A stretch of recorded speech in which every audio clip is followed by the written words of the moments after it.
Hi, I'm Jim, and I'm going to show you today, or explain to you today, what an aerator is, a faucet aerator.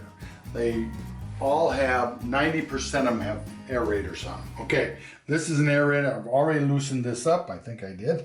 Okay, this is a little thing at the bottom of the faucet, and it's an aerator, and there's all different kinds of aerators. It's very critical to get the right size aerators. Some faucets have smaller ones, some have larger ones. This is a pretty standard on this. I think they call this like a 5/8 or something. But some companies you can take, and you don't need to buy this, you just buy this part, the newer style. And this is another way they control the water flow, is with an aerator. So this aerator probably puts out 1 gallon or whatever the flow rate is to it. Now, okay, so that's one thing on a faucet. You've got that aerator, it goes in and out, and a lot of times when it's clogged up, you just want to change it. But you can buy aerators pretty reasonable at the hardware store or go to a plumbing supply house on it. So, and then they just screw right back in, right back up there, and it screws right back in, and then you got it on, see? It's all there. You just snug it with a little wrench. Okay, now another thing that's connected here, but we're gonna go over here to the laundry room, and this is a pull-out spray on this one here. Okay, you pull it out, and you can spray anybody you want to spray.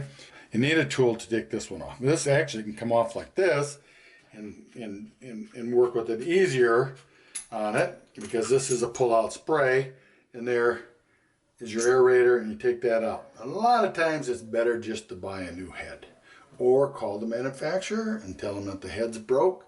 And like a company like Growe is like 10-year warranty on it. A lot of companies will give you a new one. If you act nice to them, they'll send you a new one. An aerator will become clogged from the lime in your water that your water softener does not remove. You know, eventually they just kind of clogged up, and you got to replace them. You'll know that when you don't get a nice flow of water through them. Okay, another thing, when you turn on a faucet, brand new faucet, they have flow restrictors in it, and you look like you don't get a lot of water flow. You notice nowadays even the newer faucets will seem like you got a lot of water flow, but what they do is they add a lot of air to it to make lots of bubbles, so you think you got a good flow of water.